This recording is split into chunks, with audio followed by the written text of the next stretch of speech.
Hi guys, it's Brooke here. I have a super quick favor to ask. When you have a moment, please take just a second to give this podcast a 5-star review. This will help me to continue the podcast and continue to bring these resources to the community. Thank you so much for that 5-star review. Another area that I didn't realize is this area around what's often referred to as risky play. Scandinavian countries do this beautifully. This idea where students are learning risk taking in a natural setting in the context of their environment. And so not only are they creating a really beautiful connection to nature and their place by doing that, but they're naturally learning to problem solve. They're naturally learning agility. There were kids with physical challenges, and I couldn't believe their growth, not just because of the agility of getting through kind of like a natural obstacle course of the woods, but also the situational awareness that they were gaining by having to look around in their environment for authentic reasons for safety. So I think there's that piece too, that we were like, wow, how do we take this style of learning and move it up the ladder?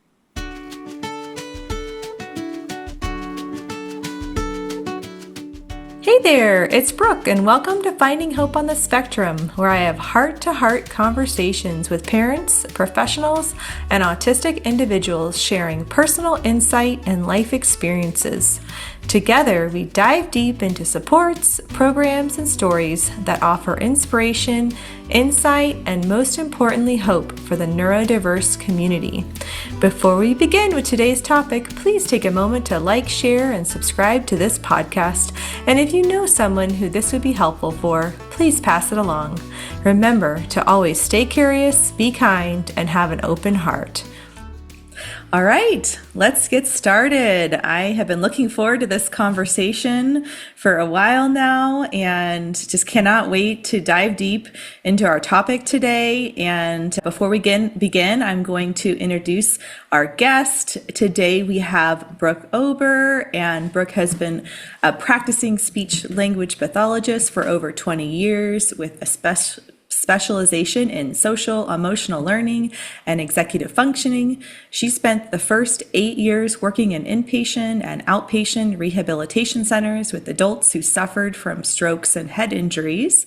She spent the next 10 years working with neurodiverse students on social emotional learning and executive functioning skill building. She has created family camps, given workshops nationally for clinicians and school districts, and most recently has become the executive director for an independent project-based school called the SKOLA for the past 3 years. She has collaborated with many neuropsychologists over the years and is excited about the idea of collaborating with this incredible organization and scientific model to improve the lives of children and adults with a holistic team approach. So welcome, Brooke.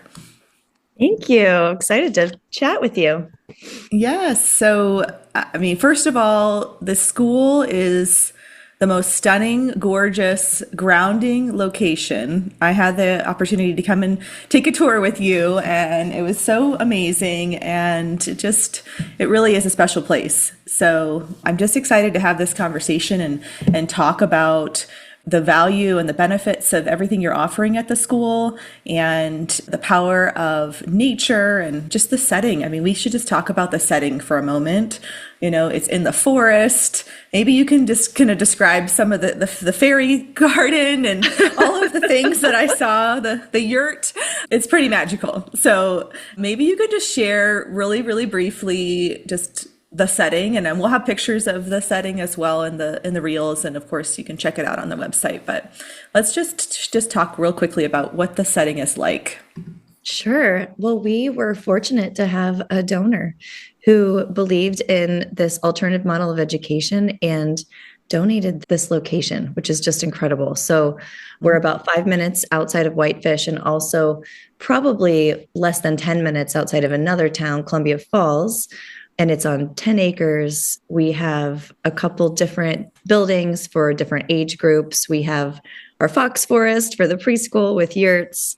And yes, we've made a fairy forest. Absolutely. And it's a place where we can bring the outside in and the inside out. So we have a really nice way that we can utilize inside classroom space and then bring that learning outside. So we feel just so fortunate. Yes, and that you really do well. You really bring the inside out and the outside in, and it's beautiful. And we're going to talk about that as we go through our conversation today. But I'd love for you to share just a bit about your journey as a speech therapist and what inspired you to start the SKOLA school. Yeah, if somebody said you're going to start a school, I would have said you're crazy.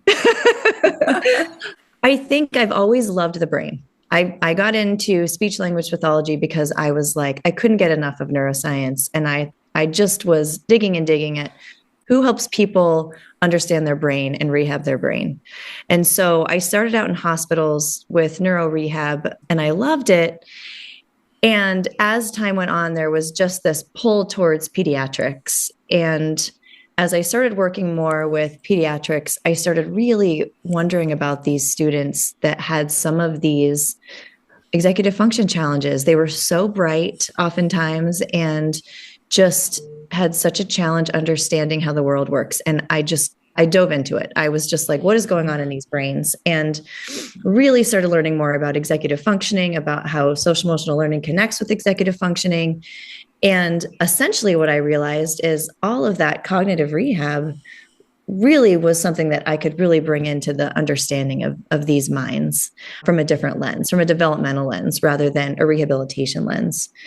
And as I continued to dive in, started working with these groups of kids, working with other experts, working with camps, I started to do more work in schools. And I would say in the last 6 or 7 years, as I was doing more work in schools, I was raising an eyebrow and wondering, maybe it's not actually just the kids I'm working with that are having many of these challenges. There's a whole lot of other kids in our classrooms right now, even as a whole, that are having a lot of these same challenges. And as I realized that, I thought, wow, okay, how do we shift our model? How do we take some of what we've been trained to do for these kids who have neurodiversity and actually bring that model into a classroom? And can we really do that? And my coworker and I, Patty Johnson, another speech language pathologist, who's also a literacy specialist, we tried to do that in a school or two that we felt kind of had an open alternative way of thinking, public schools locally. And what we realized is we needed to really try starting from the ground up and figure out what that looked like. And so that is how this started. We thought, let's give it a try. Well, you've done that and more. I think that's amazing. And I love that you realized the real challenge that kids are experiencing and created this beautiful place for them to thrive. And I think that's so significant. And I was just listening to Parenting EQ, which was the episode that's going to be released next week that I mentioned. I think I mentioned it to you, and that was her same story. She was a school psychologist, or counselor, but same story, and that led her to create this business. And I think it's an important topic and something that we all need to talk about as a society and how we're supporting our kids in this way. And so, as you were creating the school, what was the vision you had in mind, and how has it evolved since you began? Because I know it's an ongoing journey that you're on. Yeah. Well, so part of how it started is because we also had our children in a preschool that was a nature-based preschool called Foxtail. And what we found through that, we were doing some consulting just as parents, just kind of helping support that school. And we were kind of blown away at what we were seeing with this ability for students to truly start imagining and share their imagination. And what we learned through that is, wow, they are developing their brain truly in a different way. It's not just us trying to create that in a therapy setting. They're actually doing that across their entire day, and they're doing it in nature. And why that's so important that they were doing that in nature is a couple reasons. One is that research is showing over and over what it does to the nervous system, this connection to nature that kids can have starting at a really young age. We're naturally driven to be in that context.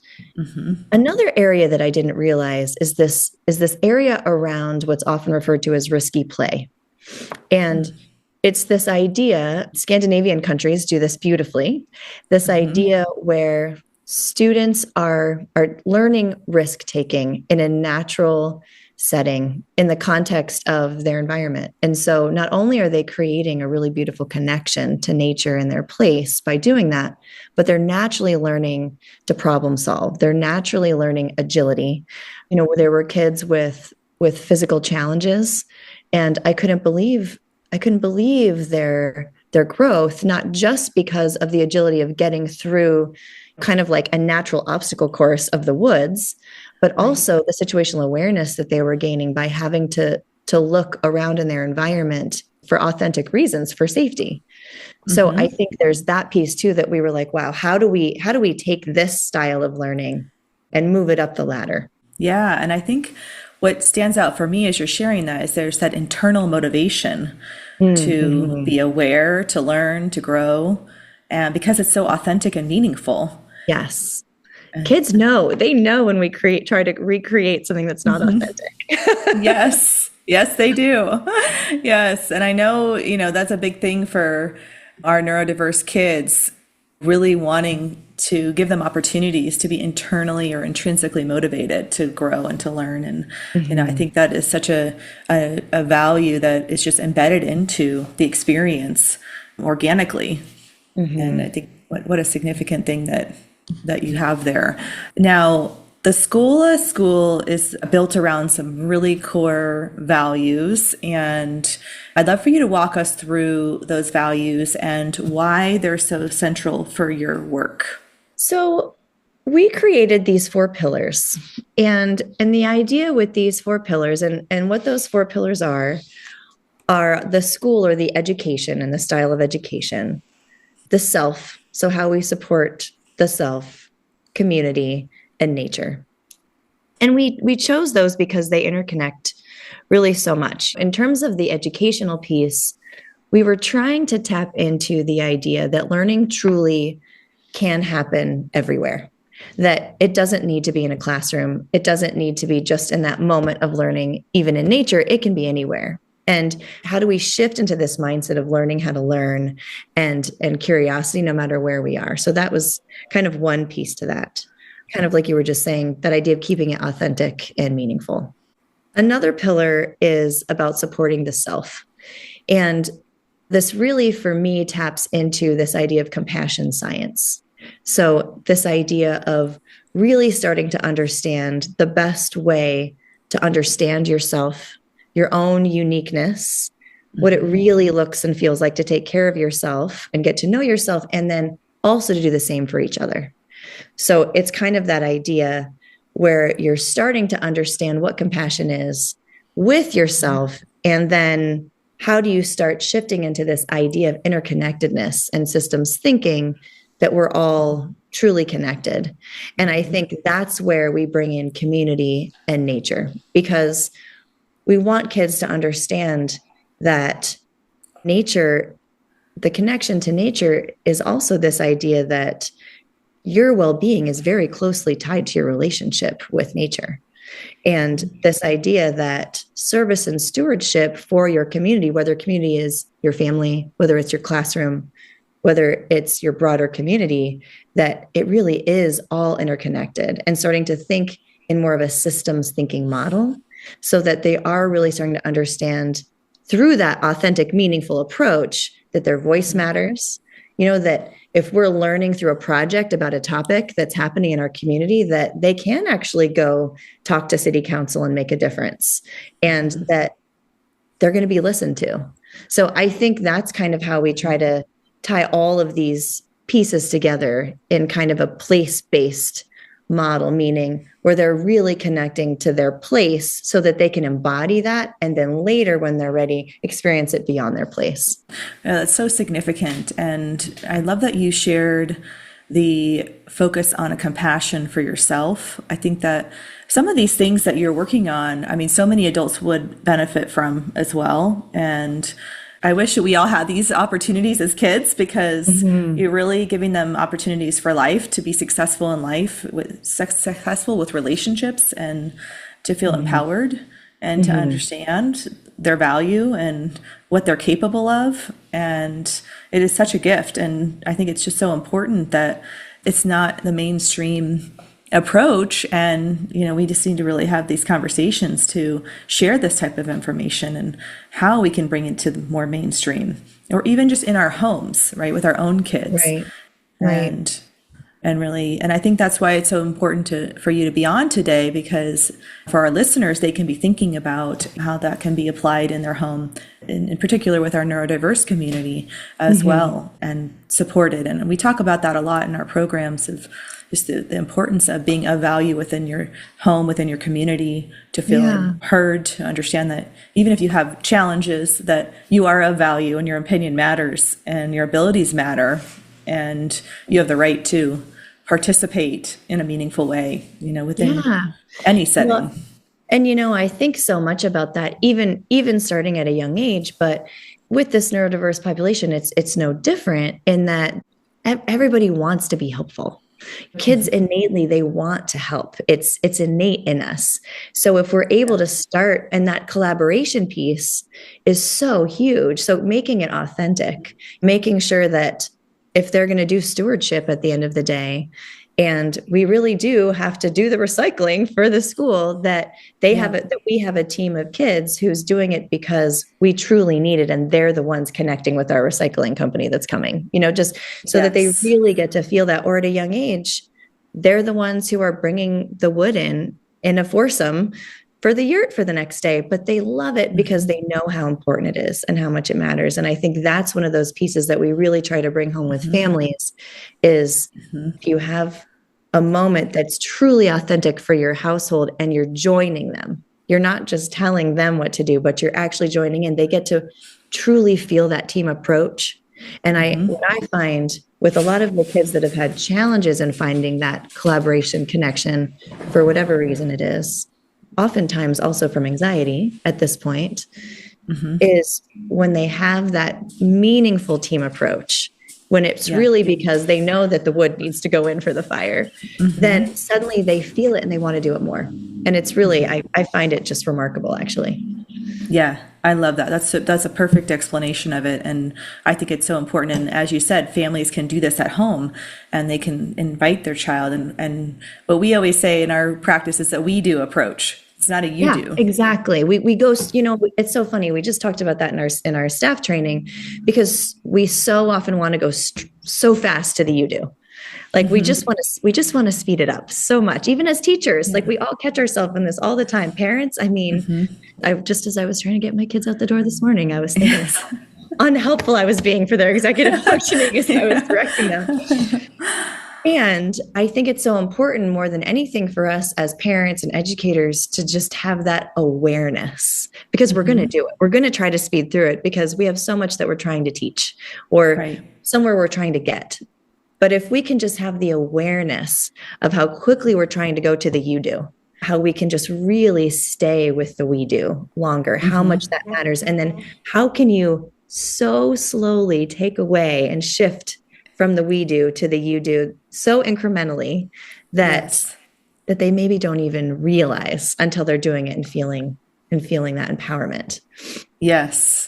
Fantastic. It's a great explanation, and it's a process, but definitely encourage it for any listeners, who are considering that, because it is so empowering and so powerful, and really does lead to that independence and that internal motivation to want to challenge yourself even more. We see the kids then stepping out and wanting more opportunity because they realize how capable they are and how valuable they are, and you just can't put a price tag on that.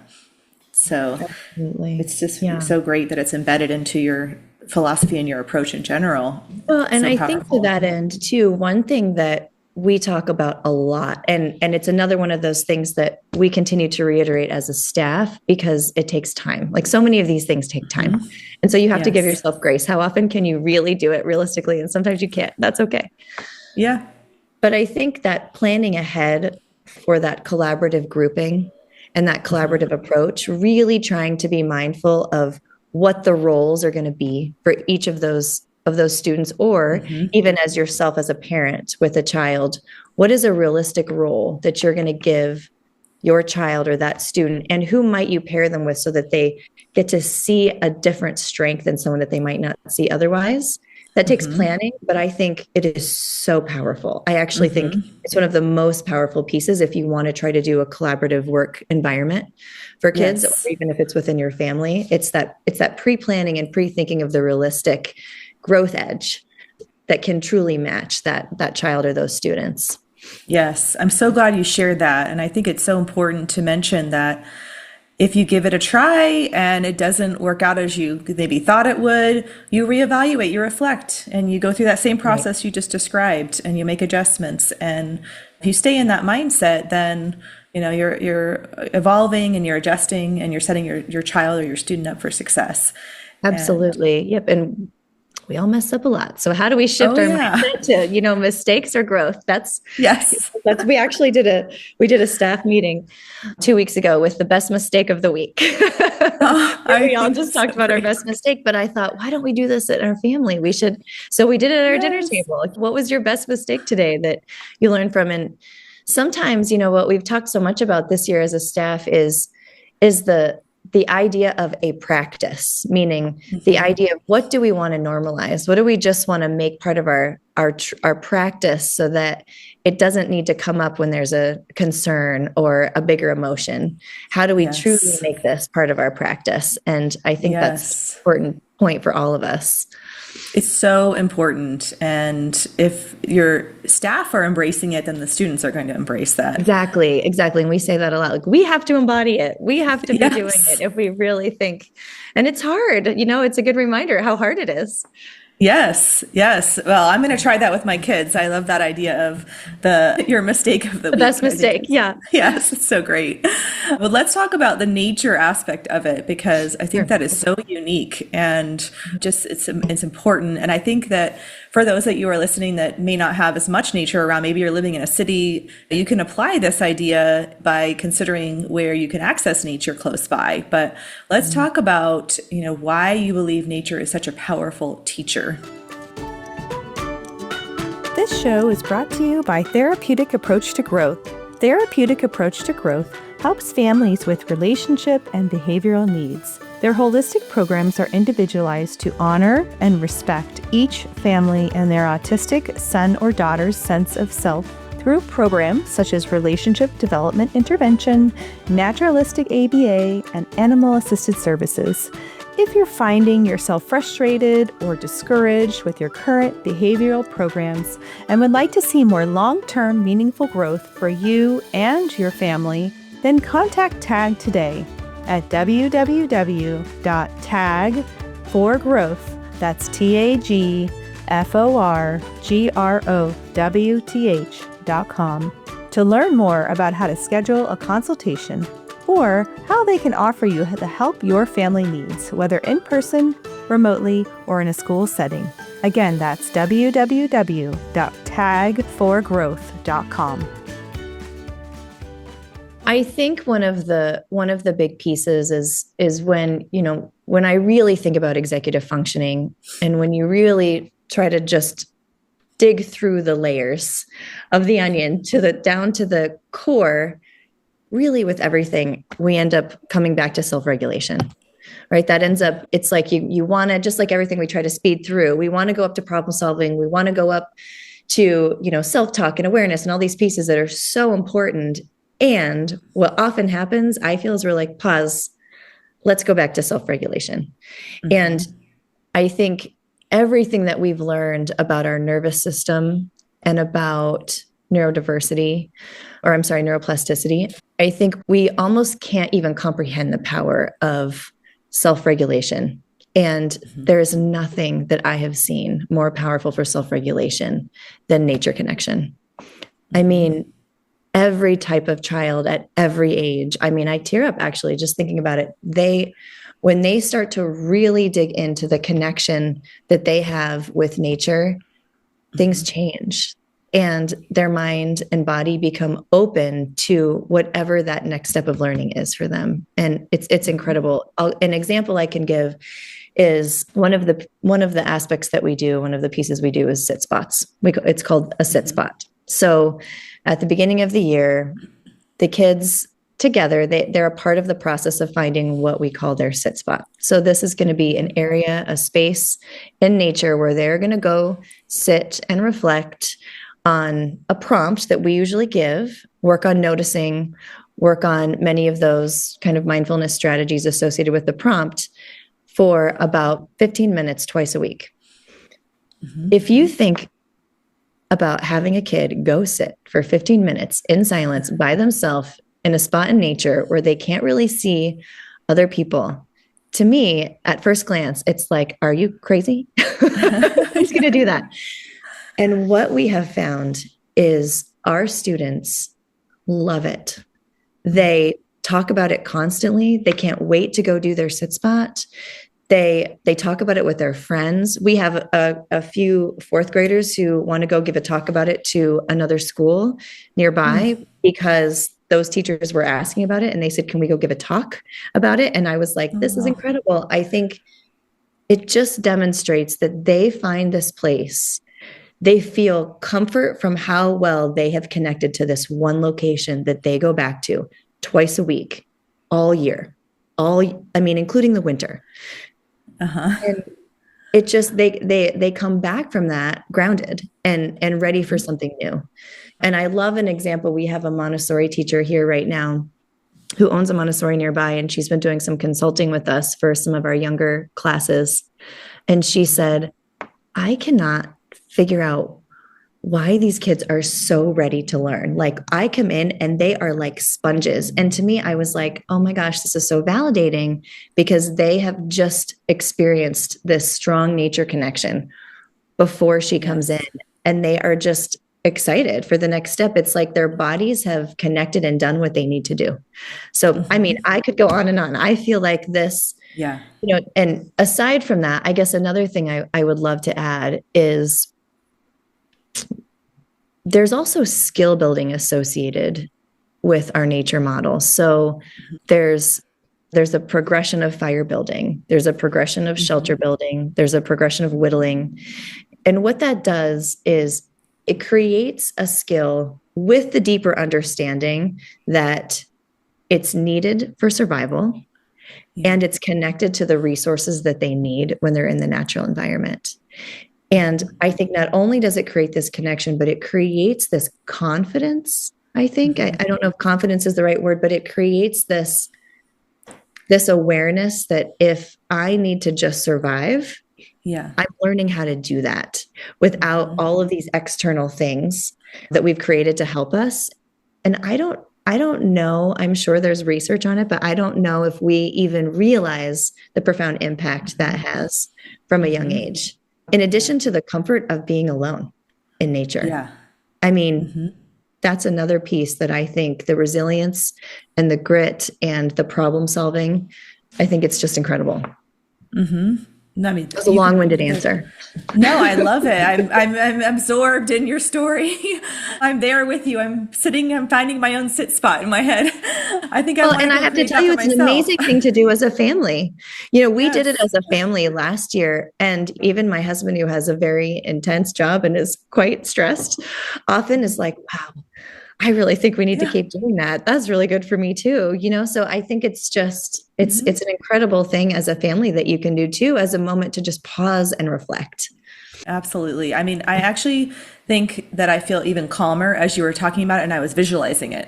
I really feel like just even that idea that, I mean, it makes so much sense. And I definitely want to try that. And I think it could be so valuable for our neurodiverse community to give that a try and consider that it's something you can easily do. It doesn't require materials. Absolutely.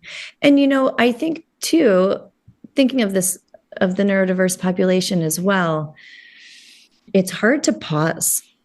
And sometimes that momentum, pausing the momentum, can be really tricky. And I think learning that connection to nature, there's no judgment in nature.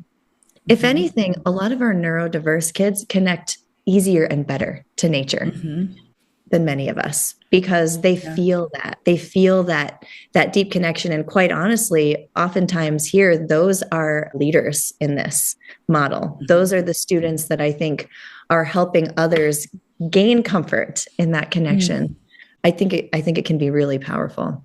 Yeah, that's beautiful. I know when I was there that day, we went and saw the preschool area, and you also had that map. There were some maps, Mm-hmm. and I'd love for you to share just what that was all about and how you're working on that integration of the environment as well for your preschool age. Sure. Oh, map making. I just have this deep love for map making because, so I guess once again, if you think of the lens of executive functioning, and like I said before, you're digging through those layers, and at the very, very bottom, under the surface, we've got self-regulation. Right above that, we have situational awareness. And, I'm digressing a little, but of course, I think so often of Linda Murphy and her declarative language handbook and her co-regulation handbook, because that declarative language is one of the things we train our teachers on here really explicitly multiple times throughout the year, because I believe it is so incredibly powerful. And RDI, of course, as well, right? Is that lens. And I say this to say part of why I love this idea of bringing in map making and starting at a young age is because it's about understanding and learning about your environment and your environment in space, where you are in space, what's happening around you, and even cardinal directions. That's a part of what we do each day is we greet our cardinal directions. And I think that alone for families too is a beautiful thing to do, because you're helping kids orient. I even think back to being in the hospital. What's the first thing you do? You orient. You can't go anywhere else with a patient with a head trauma until they're oriented. So I think it's one of those things that we often miss, because we're directing students and we're directing kids, but we're again jumping ahead, and we're not giving the time for that deeper learning of situational awareness. Yeah. I think from that lens. So in this case, what we've done is, and this specifically is some work from Sarah Ward and Kristen Jacobson, who own Cognitive Connections in Boston, and I believe are incredible with how they have come up with ways to work with neurodiverse kids to take these very abstract concepts and make them tangible. And so, with the preschool, what we've done is created zones. What is your job and your role in each zone? Sometimes it's really confusing. We have kids who want to transition right through the fire pit. So what is the zone for our morning circle, and where does it end? And what is our job in that zone versus another zone? And what we often don't realize is these zones are like hidden borders and hidden boundaries. So we can talk about them in a tangible way. We can even draw them. We ended up painting them with chalk in the forest, like chalk paint, because they will eventually disappear. But now we're making this a tangible concept of, we just changed to a different zone with a different job in a different space. And so we made a big map to kind of map out the area in that way. And then we do that aging up for all of the kids. And again, it's this idea of, how do I understand my place in space? What are the different areas? How do I start to gain awareness of the cardinal directions and where I am in space? I think, again, we probably don't realize the impact that kind of technology has had on our lack of need to understand how to get from A to B. We can just pick up an app, and we're not doing that piece. And I think a lot of other countries use that spatial understanding and spatial awareness as a level of intelligence, actually, as a part of their math curriculum. And we don't do that in our country really as much. And so I think it's so important. And I think for the neurodiverse population of students, it's even more so, because once they have that, there's so much problem solving that we're doing for them that they can begin to do on their own when they're taking in their space. Yes, it's so significant. And I think what stands out is just the value of working on the environmental awareness. We know that could be a challenge for many kids that are neurodiverse, and something that's so important to work on, because it allows them to then decide how to respond given what they noticed. And exactly. I think that's huge. And it's such an authentic way to do it. Yes. Well, and the other piece to that, and one of the pieces I was really excited to try and bring into a full academic setting is, like you said earlier, that you were imagining how that felt when when I was explaining sit spots and how you felt calm just from picturing it. And that's an area I think for a lot of our neurodiverse kids as well is they can have such a strength in memorization, and they can have a strength oftentimes in picturing snapshots of situations, but the fluidity of being able to picture their future self or past self in a situation can be really challenging. And quite honestly, I think that's the case for most all of our students now with all of these technological shifts. So a big piece of what we try to do is say, wow, we have this incredible frontal lobe, frontal lobes that we can actually picture that, can actually picture that situation in our mind. And so taking the time to reflect, holy cow, is it hard for kids to reflect? I mean, it is like swimming upstream these days to get kids to pause and truly reflect. Yeah. But I think it is so powerful. And I think doing that at home, doing that at school, taking pauses throughout the day to truly reflect and picture a situation so that you can then plan ahead to picture the next situation is huge. And that's a big piece of what we try to do across all ages here. Again, to just normalize it and just make it a part of a practice. I think it's incredible. If you're not taking in your situation fully, if you have anxiety or if you have a brain that tends to just zoom in on a specific event or a specific item, then you miss all the other pieces that are going on around you. And then when you're reflecting, you're only actually reflecting on that little bit that you were focused on.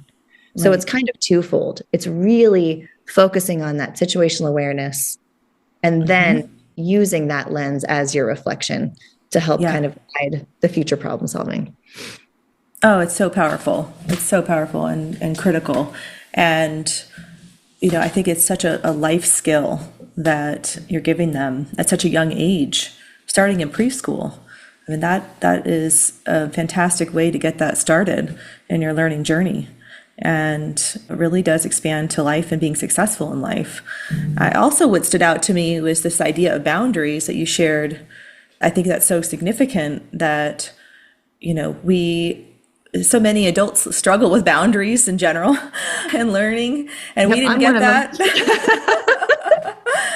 We didn't get that education at our age. But to give them that opportunity to start with the physical boundary and then you can expand it beyond the physical aspect is also so powerful. Yeah, absolutely. Yep, that's such a great point. Yes, and we've talked about, your neurodiverse children or students, and I'd love for you to have a chance just to share just a little bit more about kind of the idea of this inclusive program and, how you've been able to accomplish that with some of your neurodiverse students. Yeah, it's been an interesting journey for me. And I was kind of referencing this to you earlier because when starting this school, this wasn't a school that was created specifically for neurodiverse students.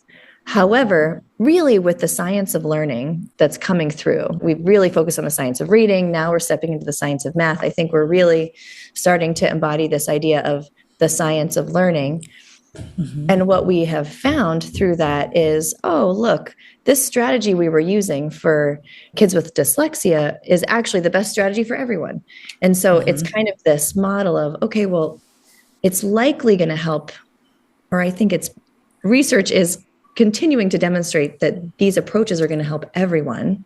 So now, how do you have a school and bring in neurodiverse students and neurotypical students and make it work? How do you meet all of the needs? And it's been, it's been a lot of highs and lows, a lot of ups and downs for me to figure out this approach because it doesn't necessarily, you can't necessarily have it all. You can't necessarily have everyone. And originally there were a handful of students that I would love to be working with. And it truly just broke my heart to think that they might not be able to work at the school. I thought, well, then what am I doing? I mean, these are the kids that I love. These are the kids that I believe are truly our future change makers of our world. And how could I be running a school that can't support some of these kids? And I think through this process, it's just been kind of an incredible journey of, yeah, there's a spectrum of differences with everyone. At this point, I feel like we have probably, I would say, 30% of our students that are neurodiverse. And I can't say necessarily that those are the ones that take the most energy all of the time, or the most thought, or the most modifications. I think through this process, it's been a learning of what are the needs, where are the needs, and how many kids, if needs have to do in terms of social emotionally, or in terms of ability to focus or keep your body calm versus math versus literacy, we just have to kind of think globally about the group as a whole, and how can we do this in the best way. And I think in some ways, my favorite part has been, it's been the lens with which we look. I think that is just so important, because what I notice is, because from an early age, we're using the phrase same but different with preschoolers. And I say to teachers, you have no idea the power of this phrase, because already when they're in kindergarten, they're already understanding, hey, guess what? We're not just different, we're also alike, even though we might be saying it in that, not saying it in that context. So I think bringing this neurodiverse population into this school has been beautiful, because it's allowed everybody to really take the lens of acceptance. Really. I mean, and I don't even realize often how strong that lens is until we have camps where we have other kids come in, and we do different outings and groups with other students. And I'm like, wow, this is really different than how kids are thinking at our school. So I think that's one piece. I also think there does end up being a level of need that we can't support. And that's one of the areas that I hope for our future of our school, that we can find other ways that we can be supporting those students, and we can find other ways. One of the things we just talked about is there's a local nonprofit that helps kids to do different sports that have different struggles or different disabilities. And being able to just normalize that connection and help both directions with students here, and having more of those kids come in at different points in time for a purpose, things like that. So it's been a journey. Yeah. Yes, you are on quite the journey. And I think it's so significant that you're in that state of reflection and really considering how you can best serve all of your students, and, making sure that you can serve them to the best of your ability. I think that's important. That's what you have to do in your role, and you'll figure it out. You'll figure out the next steps and the next steps and as you go. And that's the best part, is that, you get to uncover what's next. Yeah. Yep. And I think so much too is, what lens are we teaching our students to look from? Yes, it's huge. Yeah. I mean, another gift to start at such a young age, just understanding and acceptance, and the way you're describing it, it sounds like it's just, we're all doing that with each other, understanding that our differences and our similarities, it's just part of how we see things, versus those individuals are different and we're accepting them. But instead, we're all just have similarities and differences. And Absolutely. That's just part of who we are. And that's what makes us beautiful and different. And it would be boring if we were all the same. Yes, that's what we talk about. I mean, we start the year with basically all grades with our thumbprints, just to remember that every thumbprint is just a little different. It's so great. Yeah. And that, again, all these things can be applied, in lots of different settings. So I love your examples. And I want to talk about how you work with families to carry over. We touched on a little bit, actually, but if you have any other ways that you carry over what the kids are doing at school into the home environment. Well, in a very tangible way, we have a calendar that goes out every week explaining what we're doing. What I have done in the past is created Loom videos. So kind of the social emotional learning piece that we would do for that section of time, for that week or for that month. I would create a little video of it for families to be able to use as a reference. One of the things that we've really tried to do is hone in on parent education. And that's one of our goals this year is we've teamed up with a couple other organizations locally to do that. And being able to say, there's a program that we've used called C-Learning, which is social, emotional, and ethical learning. And what we've done in the past is tried to have us do a parent training that says, here's the lens of how you can do this in yourself. Here's the lens that we've been teaching the kids. So now here's how you could bridge it. Here's how you could bridge it between yourself and home so that you also know the language that we've been using here at school. And our hope is to really continue that to be able to really continue that model. Yeah, that's so powerful and also not very common to that level. And so great. Well, it takes time, and it also takes time as families. So we're constantly kind of like, okay, everybody's busy. What's the best way to do this so parents feel like it's doable? And we're kind of trying to say, you don't have to stop what you're doing to use these approaches. This is just something you can bring into your day.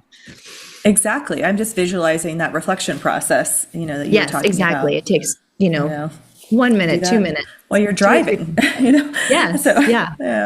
Sometimes that's the best time to reflect, actually, I find. Yes, the kids are contained and active listeners. Yeah, that's right.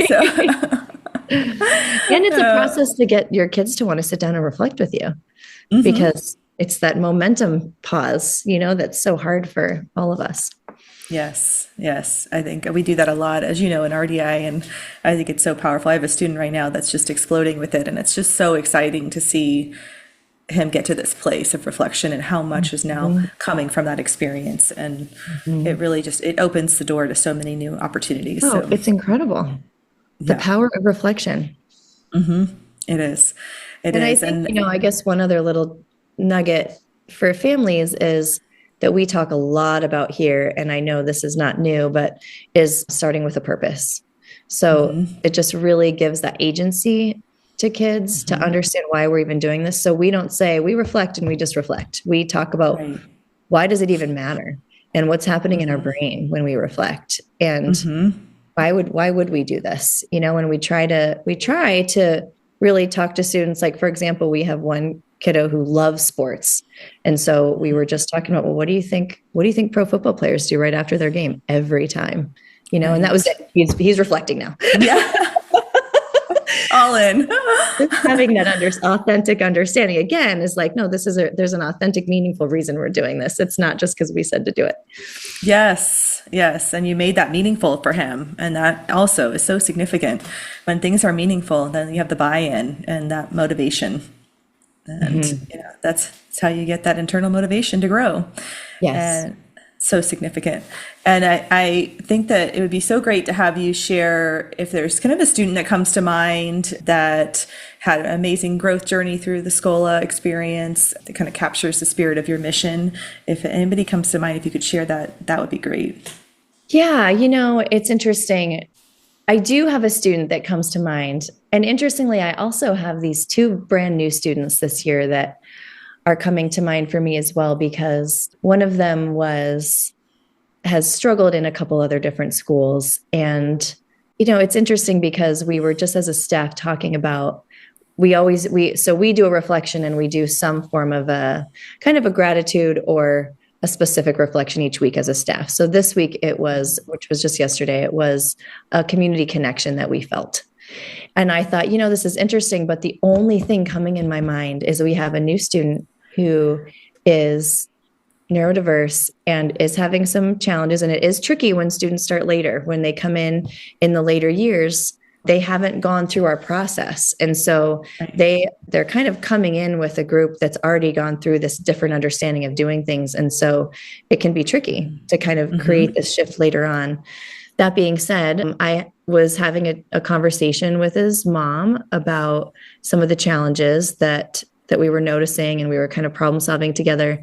And her response was of joy and happiness and appreciation because of the lens that we were looking through, and how different that was than how these conversations have gone in other schools. And that just felt so powerful to me, to be able to connect with families from a different lens and have them know it's not just me, it's all of our staff that's looking at that lens and trying to work together as a team. Blended with another new kiddo right now who goes really quickly to self-shaming, and that comes out in different behaviors that might look negative, but actually are kind of an escape of not knowing how to do something a different way or understanding how to do it. And seeing him start to connect with other kids and feel the comfort of connection, and actually sharing kindness has just been so beautiful to just think, well, it's been a month and we're seeing these differences this year. And that just feels, it's like, okay, we're doing some things right.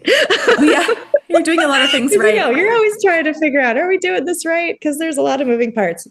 That being said, there's a girl who has been here since first grade, and she came in and had a lot of anxiety and had a lot of sensory challenges, was having a lot of explosive behavior at home from anxiety that was pent up from her stress from going to a more traditional school. And she came and she started out quiet. We had to do some different, we kind of worked through different pieces. Actually, one of the things we use is that there's an interoception curriculum with Kelly Mahler. Yeah, she was on my podcast. How cool. Yeah. I love her. I love what she does because it's just this progressive way of getting kids to really start to have awareness of their inner sensations. Yeah. So we did some of that as a group. So again, it was nice because it wasn't specific to her. She wasn't being ostracized just doing this alone because we know it benefits everybody. Right. And she is now a fourth grader. She is actually the one who asked if she could go give a talk about sit spots to a different school. And she has such a big heart and deep thinking, and it comes out in these beautiful artistic ways, and she's thriving academically. And we just think, wow, she's like our poster child. Yeah, that has changed her path. I mean, you really have. And, we know I've had a lot of episodes on anxiety and the nervous system and understanding it and what an impact it can have on your life if you have that challenge. And, but also what an impact it can be to support that and reduce that anxiety. It just makes you so much more available to learn and grow. Oh my gosh. I mean, sometimes I think we don't even know where the actual cognitive challenges are or to what level, because we have to get through the anxiety first. And it just amplifies all of it so much. So yep, I completely agree. Yeah. Well, you guys are doing amazing things. I wish I could hear all the examples of things that you do. I know we didn't even get to all of them, even the ones that I've heard about, because they're all amazing and so impactful. And so I just appreciate you having the chance to share about this beautiful, it's not just a school, it's an experience that you've created. And so I'd love for you to share where people can find you and if they'd like to donate. We actually were at such a great event last night together, fundraiser, painting and at the school, and the sun was setting and it was just so beautiful. And I'm so glad that I had a chance to participate in that event. And so if you could share just a little bit more about how people could support the SKOLA school, that would be great. Well, thank you for offering. I know it is one of those things I think it's pushing through the discomfort, right, of asking for things from families, but it's the only way nonprofits stay afloat. So, you can go to our website, theskola.org. We have donation windows on there, and everything is honestly just so helpful. We have a really robust scholarship program.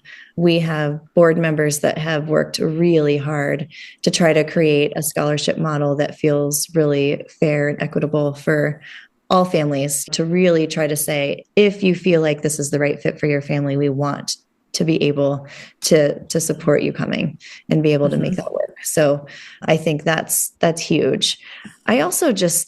I think a lot of these people, I think, are probably from other places, and it feels like, I think sharing our story is really helpful. I think I think we can be doing this, and people are doing this. We're in Montana, so we don't have as many options, but I know people are doing this. So I love the idea of connecting with other partners, other organizations locally and, across the country, because that's how we can keep making change. And that's how we can create this lens and this mindset beyond just our schools.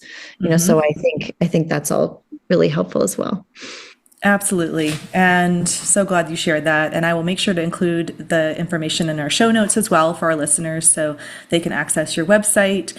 And if you could leave parents or educators or advocates with one message of hope about education and supporting neurodiverse students and any students really, what would it be? I think our lens is changing. I think while we have a lot of unknown in our future right now, I also think it's causing all of us to pause and say, how are we doing this? And what is our future? It's so unknown.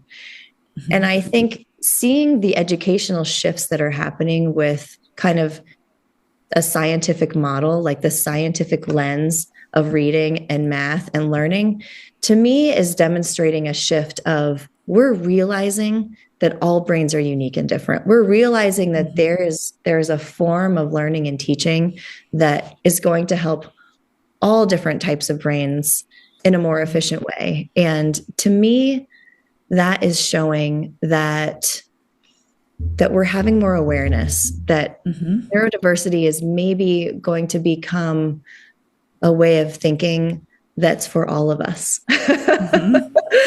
And that we are really, and I think some of these micro schools that are more and more popping up, I think are demonstrating that we all have unique learning differences, and it's not one size fits all, and it's not one box, and this school isn't for everybody either. And so I think seeing that is, to me, showing that there's a shift in thinking about what matters in learning, and that we can look at every brain differently.